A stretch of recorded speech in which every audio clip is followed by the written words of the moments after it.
My aim was to write a piece that was highly idiomatic for the instrument. As I usually do in any composition I write, I try to acquire the instruments that I'm writing for to actually explore them in detail and get a better sense of what does it mean to physically produce sound on them, and actually what are the limits of any technical possibilities that I want to employ, to get a better sense really of being much more in contact with the sound. So in this case, obviously, I wasn't able to have an instrument on my own, because it's rare, and so I had to bug Jean-François quite a lot.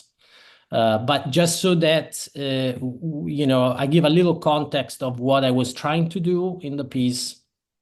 And so then, to explain a little bit the technical solutions that we explored and found.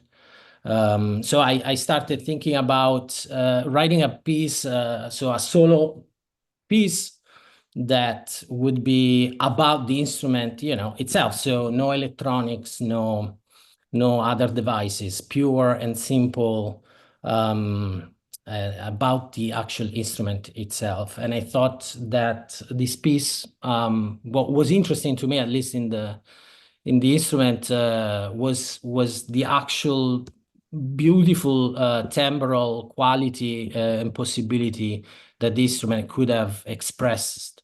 And so the piece in general is, let's say, a monologue, or let's say a kind of a peregrination through this sort of moods and ideas, musical moods and ideas. A peregrination that eventually starts to feel circular and very much like in a labyrinth-like kind of space. Where the moments, the various moments in the piece starts maybe, getting blurred with memories of other moments in the piece. And so you get into this sort of mixture of past and future and past and present. And so that was my original framework and idea. And to do that, I wanted really to feature the entire register of the instrument. So like if I was working with a voice that could inhabit the very low end, and then very much like just dissolve in the upper register, with pale sonic quality, and then once again maybe becoming rougher and become much more assertive, all within the same kind of legato gesture. So in the end, I started asking Jean-François about technically what did it mean to tie the very low end and the upper end of the instrument through the use of harmonics, and we started studying the harmonic coloring of each fingering and stringing together fingerings to morph and create vocal legato, lamenting kind of qualities, for example. How to create sonorities that could actually inhabit both spaces. And so for example, the idea of multiphonics, and so how to enhance the lower end of the multiphonic and navigating up on the upper end of the multiphonic, and so on and so forth. So I'm gonna stop here because I could go on forever, and I want Jean-François actually to show you what he actually gave me and produced so diligently, and yes, and give a little more a technical perspective of Yeah, thanks, Davide. So yeah, the contralto clarinet, for the record, the model I own is a paperclip model, which is quite rare. It's the E flat version of the classic Leblanc contrabass clarinet. And one thing I worked on was making quarter tones, a chart with like which quarter tones can we actually play, and what is impossible in quarter tones, because it's one of the possibilities that Davide wanted to explore. So that's an example of what I sent him. And then I also made a chart with the harmonic possibilities. So here it's kind of a classic clarinet technique. And those charts, they exist in some respect in different sources for B-flat clarinet or bass clarinet. But for contrabass clarinet, I explored the instrument and made these, which answers the question, what kind of partials, what kinds of harmonics can you actually get on every given fundamental fingering? So the line at the bottom is every single chromatic fingering, meaning the tube completely closed. So it's the C fingering at the left, and the tube completely open with the B flat on the right. And another version of the same chart is to show it like that, with every harmonic that you can get for the given fundamental. And of course, I say of course to clarinetists, of course the harmonics are not following natural harmonic Serious. exact pitch. We know that reality is different. So that's why the chart is necessary in the first place. Yeah. And Davide wanted to really explore more about, he really wanted the voice of the clarinet, but also wanted it more complex. And I realized he was not interested in big and obvious sounds. No, what he was after was like refinement.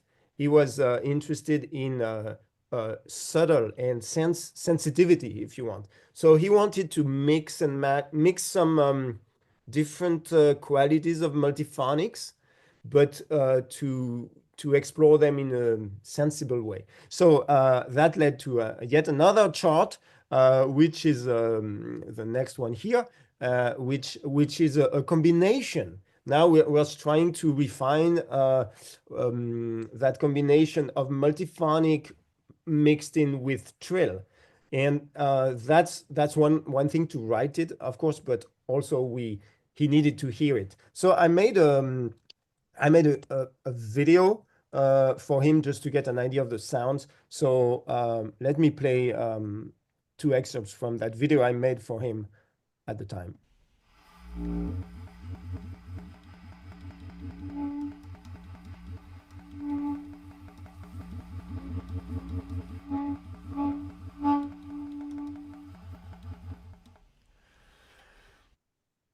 Or this other line.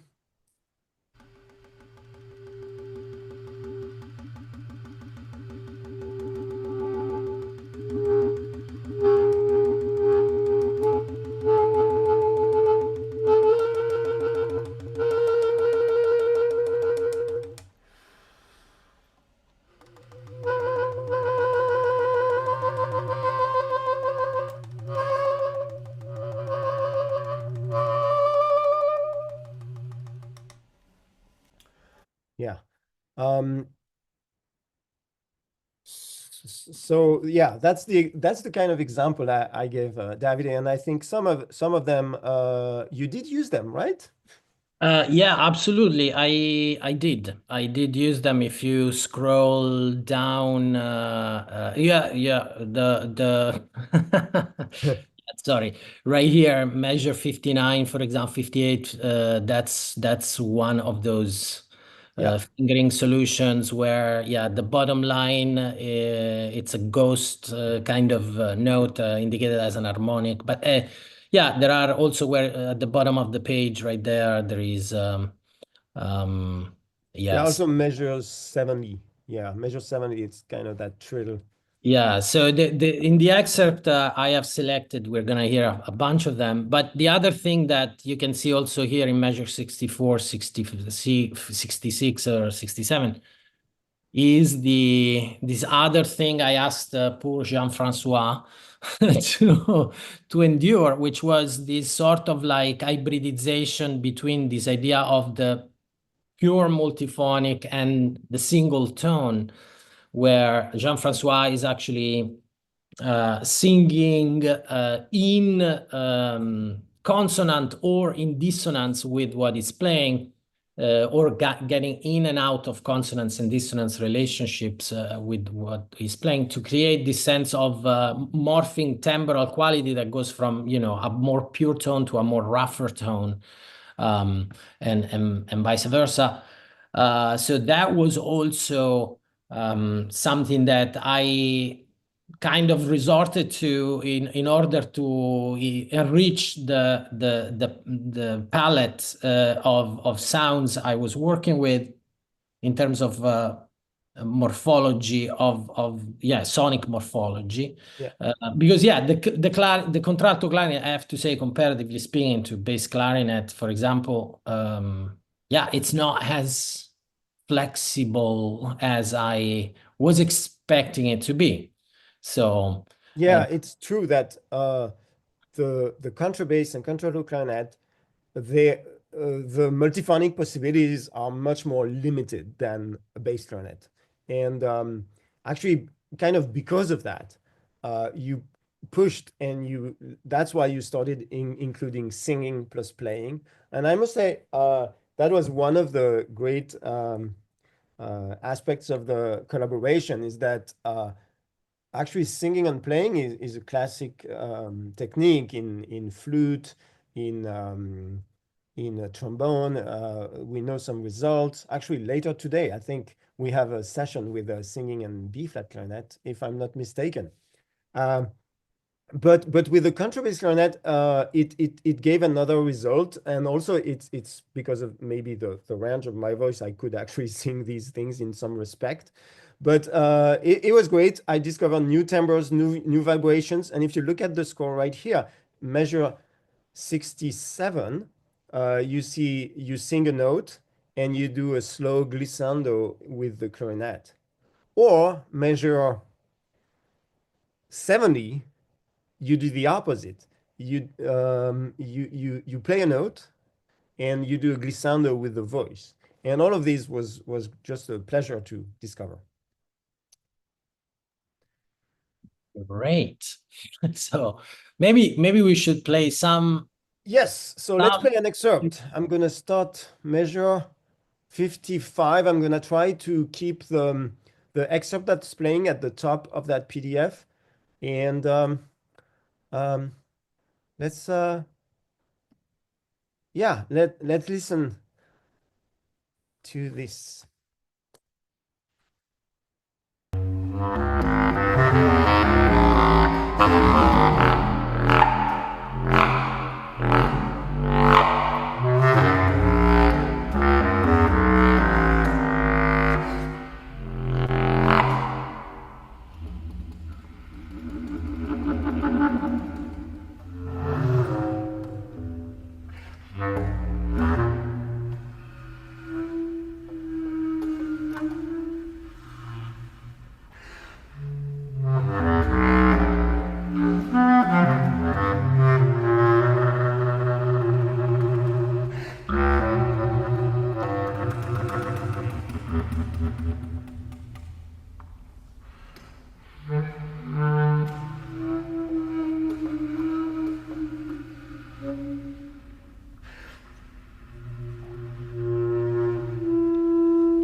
Yeah, so that was the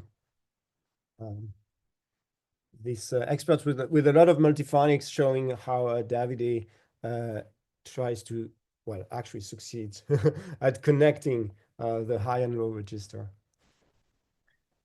Yeah, so that's yeah, that basically featured every single possible technique we talked about, more or less. Yeah.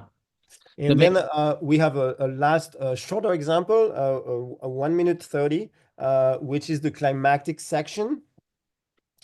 So I can get there. Yeah. And So maybe the thing that Jean-François pointed out to me that was not very usual for a performance point of view to think of, but instead compositionally was very intuitive, was to ask the performer to basically do things like in measure 109, 110, where you see all this split tone kind of quality, where I've written for Jean-François descending line fingering wise, but an ascending line split tone wise to create this sort of wedgy and becoming much more rougher and strident and tense sonority in such a rapid succession. So like in a way, like this idea of sculpting out a scream kind of timbral result out of the clarinet. But yeah, then I never thought about how maybe not super easy it is to actually do that. yeah, so well, let's hear it for that climactic section and this little contrary movement, and then we will have time for questions.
Yeah, so well, I think we covered what we wanted to share with you, and now we have time for questions.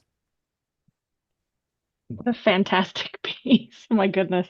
If you have any questions, feel free to unmute yourself and you can ask our panelists here. I have some that I obviously wrote down as I was listening to you speak about the piece and about your collaboration. So I'll start, but I'm specifically Jean-François, I'm curious to know, I know you've recorded for the instrument before, and I'm wondering, you know, when you were coming up with the concept of this piece, working with David, did you have some of these resources already made as with regards to the sonic possibilities of contralto, specifically the paperclip?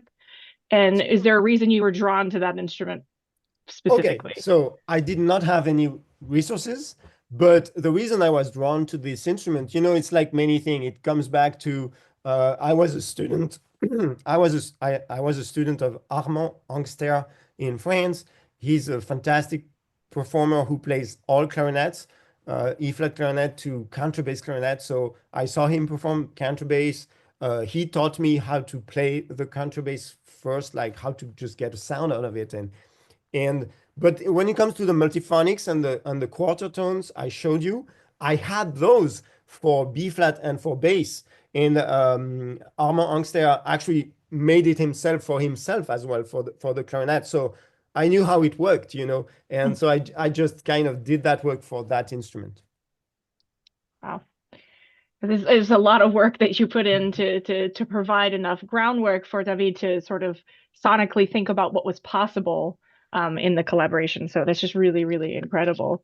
And is paperclip specifically, you know, you kind of hinted at that, but there are certainly different models. If you're not familiar, there are multiple models of paperclip, but there's also the straight contralto. So is the metal material required for the interpretation that you kind of decided on together?